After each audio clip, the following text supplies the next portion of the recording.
Now, with the leadership ballot set, questions are turning to what might happen if Kevin Rudd wins back the Prime Ministership.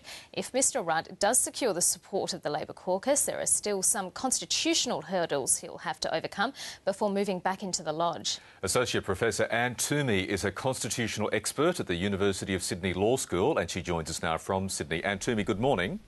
Good morning. Let's look at a couple of scenarios. Firstly, that rather at this stage unlikely possibility of Kevin Rudd winning the ballot, but for argument's sake, given things are so unpredictable, that can't be ruled out. If that happens on Monday, what happens then?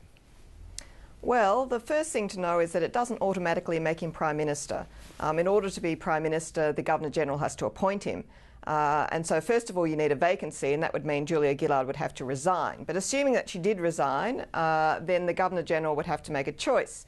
A lot of people don't realise that it's actually a reserve power of the Governor-General. She has some discretion in making this decision, but it's a discretion confined by convention. So the convention says she has to appoint the person who either holds the support of a majority of the lower house or is most likely to hold that support. And that's where the independents come in. Can she feel certain that the independents will support Kevin Rudd and that he's the one who holds the support of a majority of the lower house? And that, if that was the case, if Kevin Rudd did, for argument's sake, topple Julia Gillard, she resigned, as she said she will, and sits on the back bench. Kevin Rudd would then have to secure some form of agreement with those crossbenchers. Tony Abbott is threatening to bring on a no-confidence motion. Things could get pretty constitutionally messy from that point onwards. They could, and it might be quite difficult for the Governor-General. There's two ways she could approach it. The first would be to ask the independents to come in or give a letter telling her which way they intend to vote. And you saw that sort of experience more recently in Tasmania with the hung parliament there.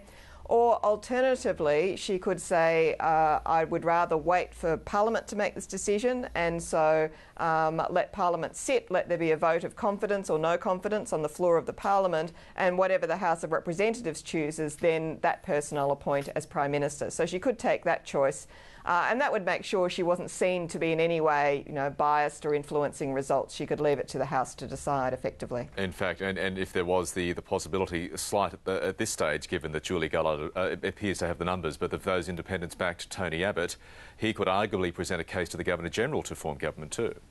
Well, indeed. I mean, and that's an interesting question, because it may well be that with the independents, it may be that they don't personally support a Liberal government, but they might support holding an election.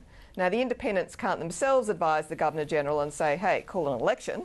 But what they could do is say, OK, we will not give support to the new Labor leader. We will support Tony Abbott to the extent that when he comes into power, the first thing he's going to do is advise the Governor-General to call an election. So that would be the way of causing an election if the independents thought that that was the way to resolve the matter. Now, she is sitting back watching these events and is undoubtedly frustrated, like all Australian voters are, but unlike a lot of Australians, she has the power to dissolve Parliament. Is that a reserve power that we're likely to see used if things spray completely out of control? Well, the problem with her power to dissolve Parliament is that she does need to be advised by a Prime Minister to do it, so she can't do it off her own bat. But the way of getting around that is by appointing someone who will advise her to dissolve the Parliament. So if the Governor-General was inclined to think that this whole issue should be resolved by an election, she would be able to appoint Tony Abbott, who presumably then would not want to himself be stuck with dealing with independents and therefore would advise her to call an election. So that would be the way to achieve it. I think I get that. Anne Twoemy from the University of Sydney Law School, thank you very much for explaining it to us so